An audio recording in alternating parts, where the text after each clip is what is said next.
po mga ka-farmers. Dito po kami ngayon. Mag-i-spray po kami ng insecticide at saka foliar fertilizer sa ito. Kasi malapit na itong magbusog. Ito, namumuo ng kanyang puno si baba.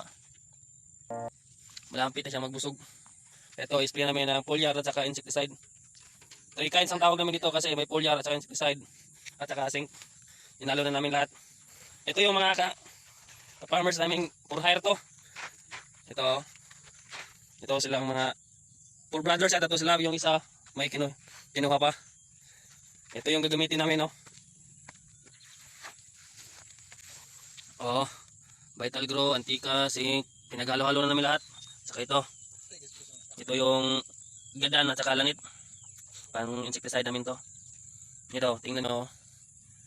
Nasa 2 hektarya itong aming isprayan. Kasi marami ng mga at saka borer, yangaw.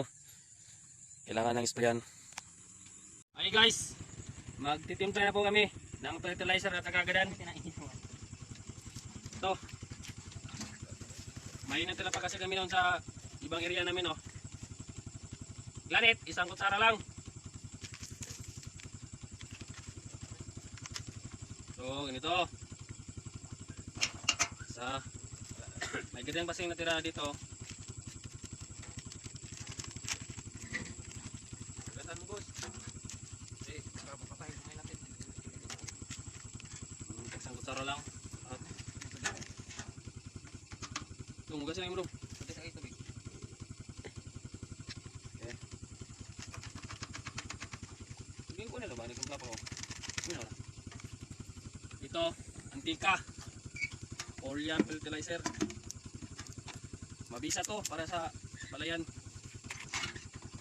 Tagsang yang taong tinapa yang taong tinapa. Ilagay niyo dito.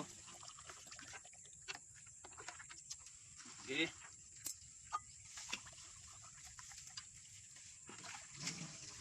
Ayan.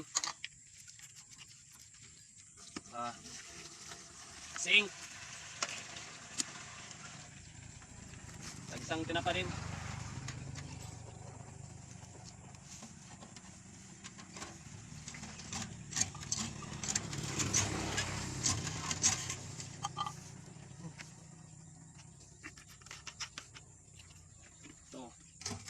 Vital Grow.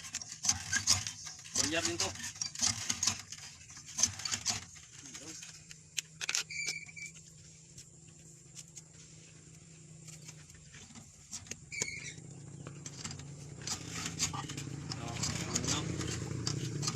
Tagsang tinapa.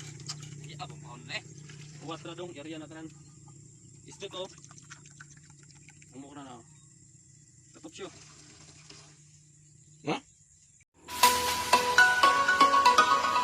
Guys, mag-i-spray na sila.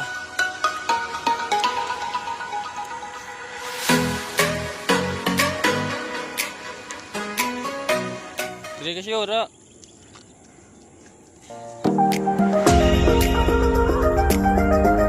Jangan ambil poste, Brad.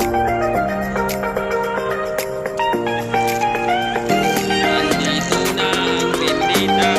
Ang spray na. Marangkada na.